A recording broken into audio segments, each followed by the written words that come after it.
और सरकार से जो मेरा हक है, जो मानक है, उसके लिए हम लोग गुहार लगाते रहते हैं। उसी संदर्भ में यहाँ भी कार्यालय मिला और वहाँ दिल्ली में भी।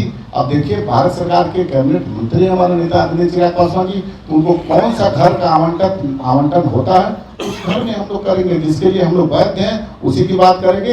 ये कार्यालय कोई मेरा अस्थायी थोड़ी ना, आज हमारा है, कल किसी और का था, कल इससे बेहतर हमको कार्यालय मिलेगा अगर हम काम करेंगे, अपना दल मजबूत होगा, निश्चित रूप से दिन प्रतिदिन आगे बढ़ेंगे।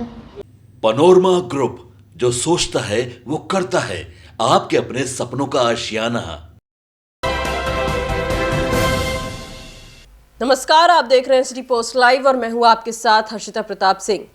चिराग पासवान की पार्टी की एक बड़ी रैली इस महीने पटना में होने वाली थी। लोक जनशक्ति रामविलास की इस रैली को अभी स्थगित कर दिया गया है। जी हां, आपको बता दें, लोक जनशक्ति रामविलास के प्रदेश अध्यक्ष राजू तिवारी ने प्रेस वार्ता के दौरान इस बात की जानकारी दी और इसकी बड़ी वजह भी बताई। आपको बता दें, झारखंड में जो चुनाव चल रहे हैं उसकी बात कही है राजू तिवारी ने और कहा है कि इन चुनाव के कारण ही जो इस महीने रैली होने वाली थी उसी अभी के लिए स्थगित कर दिया गया है और आगे कब होगी ये रैली उसकी सूचना भी जल्द दे दी जाएगी। तो वहीं आपको बता दें, कल कार्यालय को लेकर जो झगड़ा था वो कहीं ना कहीं एक समाप्त होते नजर आया है। चिराग पासवान को लोक जनशक्ति रामविलास के लिए प्रदेश कार्यालय मिल गया है। वही कार्यालय जो उनके चाचा पशुपति पारस का था, इसको लेकर जमकर विवाद भी हुआ। अब भी कहीं ना कहीं विवाद जारी है और इसको लेकर राजू तिवारी ने कहा, हमें कार्यालय मिल गया, इस बात की हमें खुशी है और जो विवाद है उसमें हमें कुछ नहीं कहना है। कौन क्या कहता है इससे हमें कोई फर्क नहीं पड़ता है।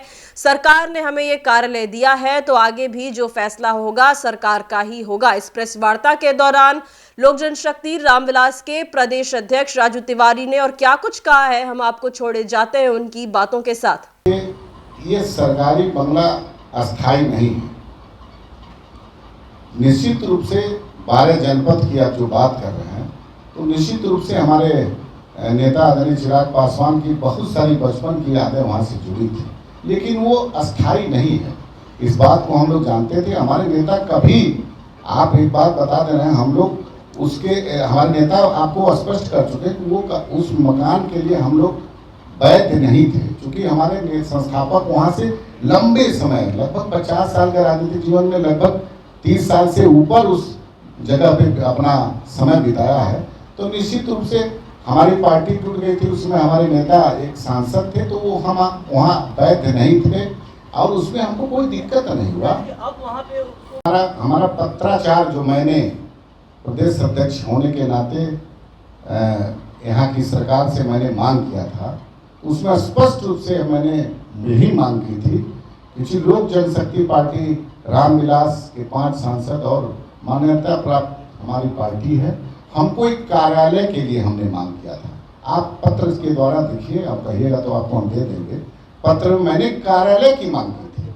हम लोगों को ये कोई, हमने नहीं मांग किया था कि हमको कार्यालय दे दे। ये आप लोग अब कहाँ से चलाते हैं इसमें मैं नहीं कुछ कहने जाता हूँ, लेकिन हमने सरकार से अपना जो हक है उस कार्यालय की मांग की थी और संयोग से वो कार्यालय मिला। कल हमने बिहार सरकार से कार्यालय की मांग की थी। आपने देखा होगा कि कल हमको एक कार्यालय मिला। ये संयोग की बात है कि हमको हमारा वो ही कार्यालय मिल गया जहाँ से हमारे नेता आदरणीय चिराग पासवान जी की यादें जुड़ी हैं, जहाँ उन्होंने राजनीति में आने से पहले बहुत समय अपने परिवार, अपने पिता के साथ वहाँ पर उनकी यादें थी। लेकिन बिहार सरकार से हम लोगों ने कार्यालय की मांग की थी। हम लोगों ने कोई कार्यालय इंगित करके नहीं मांग की थी, लेकिन संयोग और हमारे नेता के संस्थापक के आशीर्वाद से वही कार्यालय हम लोग को मिला है, जहां हमारे नेता आदरणीय चिराग पासवान जी ने कल विधिवत छोटी ही पूजा अर्चना करके उस कार्यालय में प्रवेश किया है। अभी हम लोग इसके बाद जाएंगे वहाँ कार्यालय पे, कल भी थे और हम आज अभी इसके बाद तुरंत हम लोग जाएंगे, सभी हमारे नेता जाएंगे। और कार्यालय की स्थिति तो आप लोगों ने देखा है और दिखाया है और मैं उस पर नहीं जाना चाहता हूँ। अब हम लोग का कार्यालय पुराना जो लोक जनशक्ति पार्टी जिस समय 2000 में इसका गठन हुआ था हमारे श्रद्धेय पद्मभूषण आदरणीय हम लोग के गार्जियन रामविलास पासवान जी के द्वारा। वो कार्यालय हम लोग को मिल गया है, इसके लिए पार्टी में खुशी है। हम लोग कार्यालय की मांग करते, लेकिन वो कार्यालय मिला तो निश्चित रूप से खुशी में और इजाफा ही हुआ है। बहुत आई तो ये बातों को लेकर के हम प्रेस में जाना चाहते, प्रेस के माध्यम से आपसे शेयर करना चाहते थे। चूँकि इसलिए मैं पहले बता दिया हूँ कि आप लोग बिहार फर्स्ट, बिहारी फर्स्ट संकल्प जो महारैली हम लोग की होने वाली थी, उस पर आप लोग जरूर कुछ पूछते। मैं अपनी बात रख दिया हूँ। अब आगे आप लोग कुछ पूछ रहे हैं तो पूछ सकते हैं।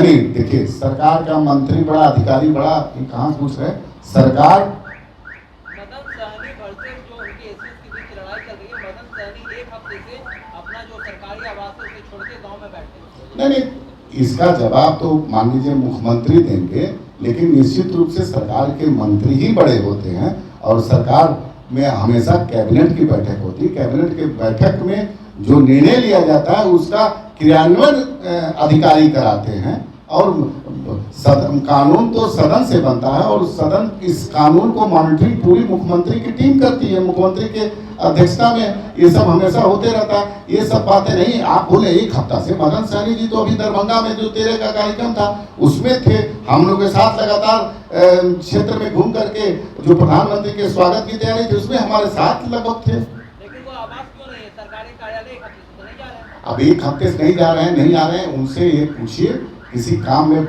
व्यस्त हैं कि नहीं व्यस्त हैं, ये वो बेहतर बताएंगे। आप पर जो आरोप और सरकार से जो मेरा हक है, जो मानक है, उसके लिए हम लोग गुहार लगाते रहते हैं। उसी संदर्भ में यहाँ भी कार्यालय मिला और वहाँ दिल्ली में भी। अब देखिए, भारत सरकार के कैबिनेट मंत्री हमारे नेता आदरणीय चिराग पासवान जी, तो उनको कौन सा घर का आवंटन होता है उस घर में हम लोग करेंगे, जिसके लिए हम लोग वैध हैं उसी की बात करेंगे। ये कार्यालय कोई मेरा अस्थायी थोड़ी ना, आज हमारा है, कल किसी और का था, कल इससे बेहतर हमको कार्यालय मिलेगा अगर हम काम करेंगे, अपना दल मजबूत होगा, निश्चित रूप से दिन प्रतिदिन आगे बढ़ेंगे।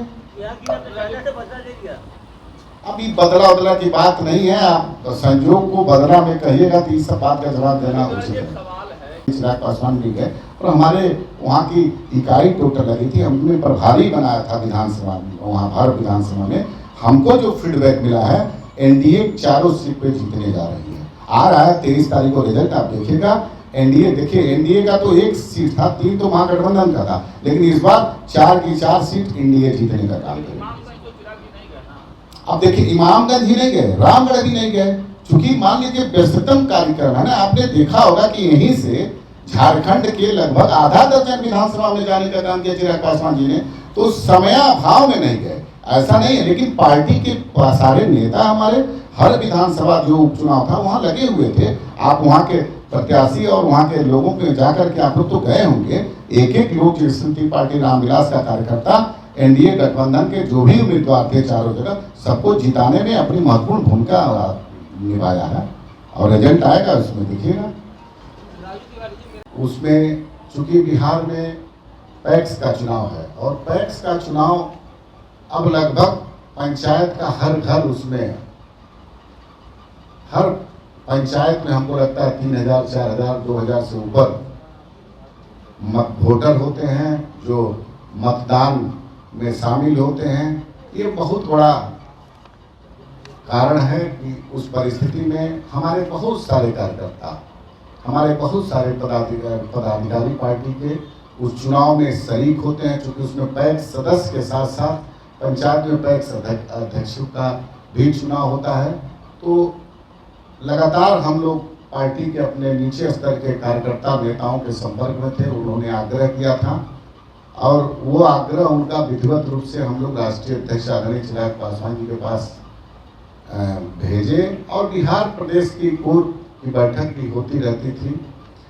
इसके साथ साथ लगातार एक बड़ा रैली करना था। तो आपने देखा होगा कि बिहार में 4 जगह उपचुनाव है और झारखंड में भी पूरे प्रदेश में चुनाव हो रहा है, जिसमें लगातार एनडीए के जो भी कार्यक्रम हो रहे हैं उसमें हमारे नेता आदरणीय चिराग पासवान जी लगातार एनडीए के पक्ष में प्रचार प्रसार कर रहे हैं। और 20 तारीख को भी महाराष्ट्र में भी चुनाव है, तो हमको लगता है कि हमारे नेता आदरणीय चिराग पासवान जी महाराष्ट्र भी जाएंगे। अभी झारखंड में लगातार वो उस कार्यक्रम कर रहे हैं, एनडीए के पक्ष में प्रचार प्रसार कर रहे हैं।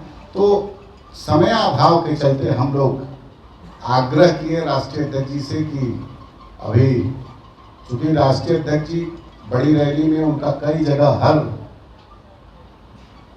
कमिश्नरी में उनका कार्यक्रम लगना था और समय अभाव के चलते और चुनाव चूंकि अगले वर्ष है, तो इसलिए इसको तत्काल राष्ट्रीय अध्यक्ष जी से हम लोग अनुरोध किए, जिसको स्थगित किया गया है। और हमको लगता है कि जल्द ही फिर राष्ट्रीय अध्यक्ष के साथ बैठक करके हम लोग अपना जो कार्यक्रम एक बिहार फर्स्ट बिहारी फर्स्ट संकल्प महारैली जो होनी है, उसको हम लोग फरवरी मार्च के आसपास अब उनसे बात विचार विमर्श करके हम लोग फिर आपको जैसा होगा उस डेट की घोषणा आप लोगों को करेंगे और आप लोगों को उसमें बताया जाएगा। इसी क्रम में